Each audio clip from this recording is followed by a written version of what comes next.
Ça fait un bon moment que j'ai pas parlé dans le post. Ça fait bien longtemps que je me suis pas juste contenté de poser ma voix dans ce micro et dans vos oreilles. Bienvenue dans le Pamcast, le podcast de l'amour. Oui, parfois j'ai besoin de faire des pauses, de revenir à l'essentiel et de m'autoriser à laisser le temps œuvrer. J'ai encore envie de vous parler d'amour. J'expérimente beaucoup l'amour. Depuis que je suis né, depuis que je vis dans cette vie-là, depuis que j'explore cette incarnation. Je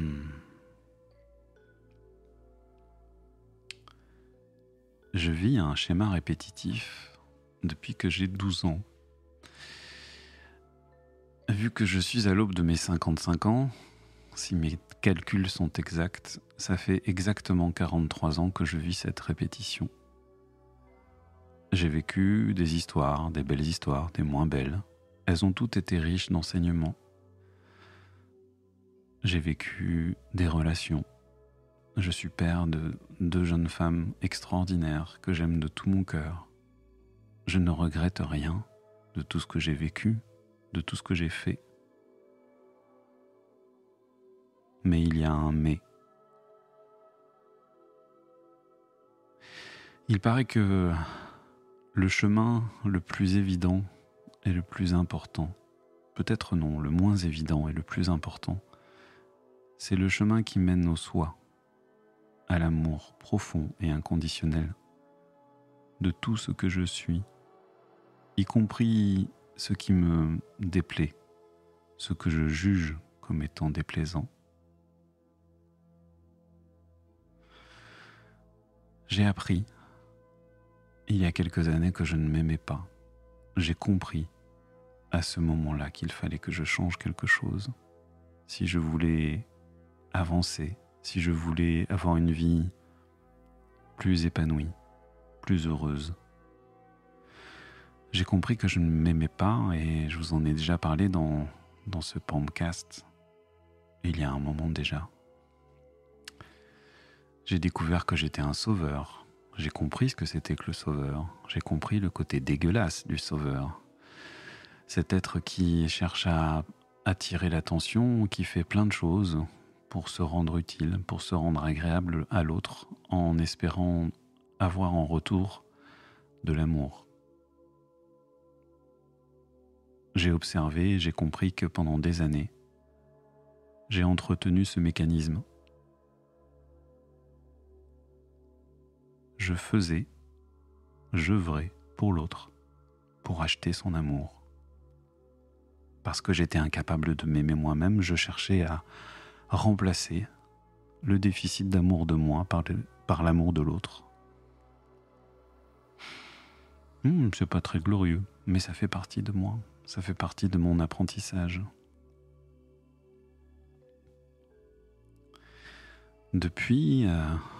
Depuis donc mes 12 ans, âge où j'ai commencé à ressentir mes premiers émois, mes premières attirances, mes premières sensations d'amour, autre que l'amour fraternel ou l'amour pour mes parents, l'amour et le désir pour une femme, une jeune femme.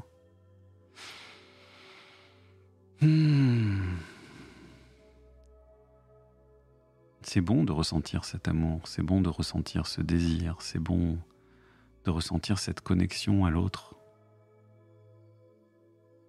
Et pourtant, à chaque fois, quand je sentais cette palpitation dans mon corps, quand je sentais mon cœur battre pour l'autre, ça ne fonctionnait que dans un sens. Je me suis rendu compte que toutes les relations que j'ai eues, je les ai accueillies parce que je ne supportais plus la solitude. Parce que la femme qui était en face de moi voulait bien de moi. Oui, c'est triste. Mais c'est ainsi. Ça fait partie de mon chemin, de mon apprentissage. J'ai placé un niveau très très haut dans cet amour, dans ce bel amour qui me fait rêver depuis des années. Et je ne pouvais pas me contenter d'un amour consensuel. Peut-être que j'ai mis la barre trop haut, peut-être pas. C'est mon chemin. J'ai souvent eu droit à ce petit couplet-refrain, comme quoi l'amour c'était dangereux, comme quoi l'amour ça finissait forcément mal, comme quoi l'amitié c'était bien plus sérieux, bien plus costaud, bien plus solide, que ça résistait à toutes les tempêtes. Quand je rencontre quelqu'un et que je ressens cette vibration, quand tout l'amour se connecte entre l'autre et moi, quand je ne sais plus comment gérer ce que je ressens, c'est fulgurant, ça me tombe dessus, en bloc, ça s'impose à moi de manière complètement dingue, je ne peux rien faire. D'un seul coup, Eros, Philia et Agapé sont là, comme une évidence. À force de répéter ce schéma, maintenant, j'ai peur. J'ai peur de ne pas être assez. J'ai peur d'être trop. Je ne sais pas. Je sais qu'il faut rien faire, qu'il n'y a rien à faire pour être aimé. Qu'il faut juste s'autoriser à être. Mais ça, c'est une belle théorie. La mise en pratique, elle n'est pas forcément évidente. Depuis quelque temps, sur mon chemin d'évolution et de conscience, je rencontre aussi des femmes qui me parlent de... comment expliquer ça ? Qui me parlent de l'amour égotique en fait, de toutes ces parts en moi qui sont blessées et toutes ces postures, tous ces personnages qui s'identifient à ce gentil nounours par exemple que je peux être et qui est tout gentil, tout doux, qui fait du bien. Ça peut être aussi encore des relents de ce sauveur et toute autre chose. Et j'apprends que, en fait, l'amour le plus important, c'est l'amour de soi. Et la connexion avec le soi. La connexion avec la source. Et je me demande si quelque part, ces femmes, aussi éveillées soient-elles, ne sont pas en train de me rejouer le même refrain que celui de mes 12 ans. Celui où on m'expliquait que l'amitié c'était bien plus solide que l'amour. Ce que je comprends aujourd'hui, c'est que si je m'en réfère à la petite phrase de Paulo Coelho, qui dit que aimer c'est perdre le contrôle, au final, qui est-ce qui aime vraiment ? Qui ose vraiment la grande aventure de l'amour en conscience ? Est-ce que même moi j'en suis capable ? Je sais pas.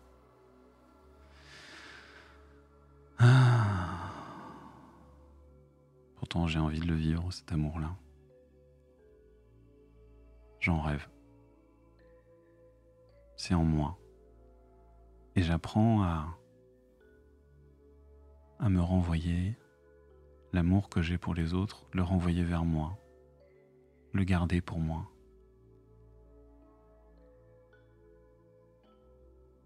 Pour pacifier toutes ces parts en moi qui souffrent encore. Tous ces petits Emmanuel qui sont encore en résonance avec des blessures et qui ont besoin d'être cajolés, rassurés, aimés, entièrement, totalement, inconditionnellement.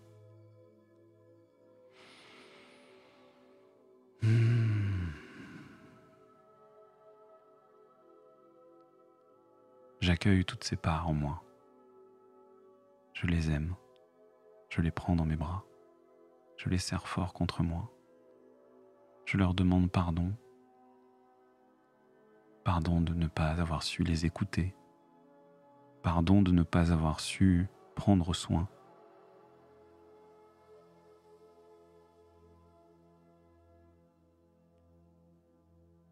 Le chemin de la vie est un grand mystère.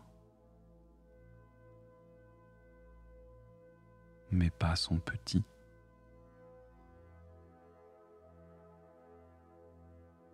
Petit pas par petit pas, j'évolue, j'avance, je chemine.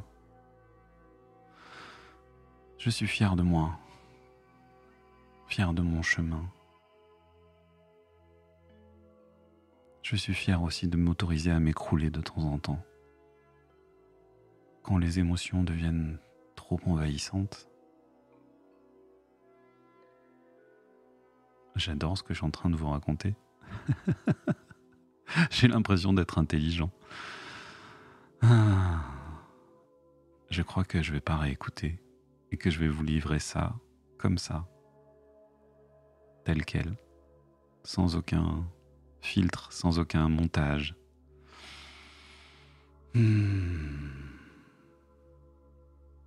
C'est ça la question. La question du moment, c'est ça, c'est qui ose réellement vivre l'amour en conscience. En conscience du fait que c'est pas simple, qu'aimer ça n'est pas un long fleuve tranquille,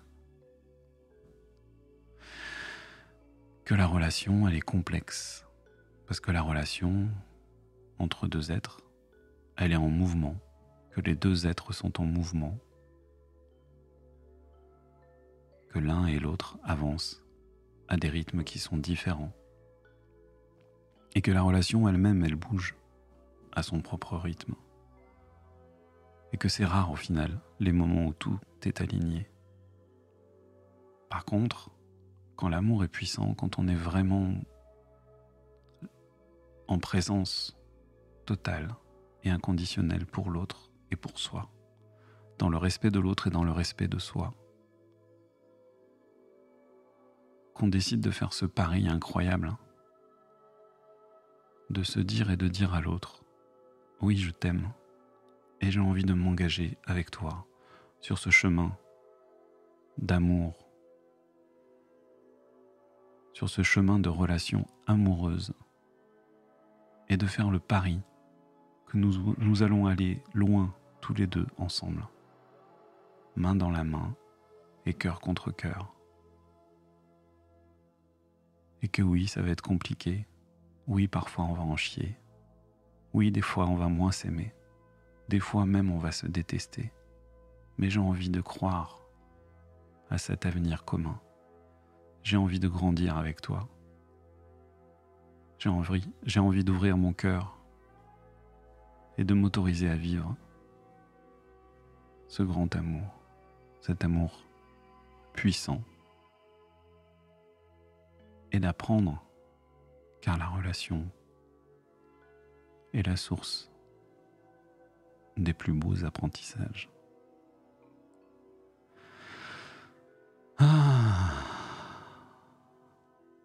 Ça me paraît totalement décousu, mais il fallait que ça sorte. Ça fait longtemps que j'ai envie. Ça fait longtemps que je me dis qu'il est grand temps de vous livrer mes ressentis, mes apprentissages, mes découvertes. Je vais continuer à explorer, à expérimenter, à me prendre des vents, à pleurer, à sourire, à rire, et continuer de diriger cet amour qui est en moi, pour moi, vers moi.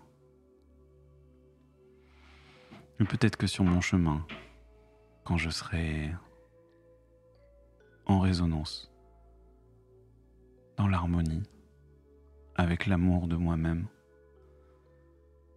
je rencontrerai une femme courageuse.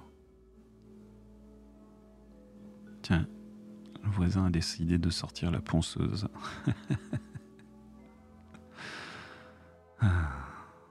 Peut-être que c'est ça. Au final, l'amour, ça ponce.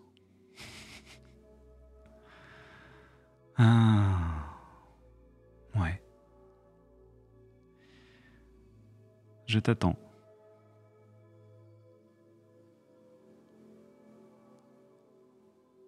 Je sais que tu existes. Et je te félicite pour ton chemin et pour ton courage. Je vous félicite, toutes et tous, pour votre chemin, pour votre courage. Bravo d'oser être ces humains imparfaits, parfaitement imparfaits,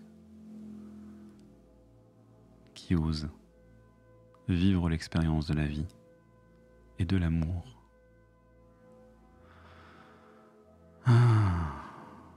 À bientôt, prenez soin de vous.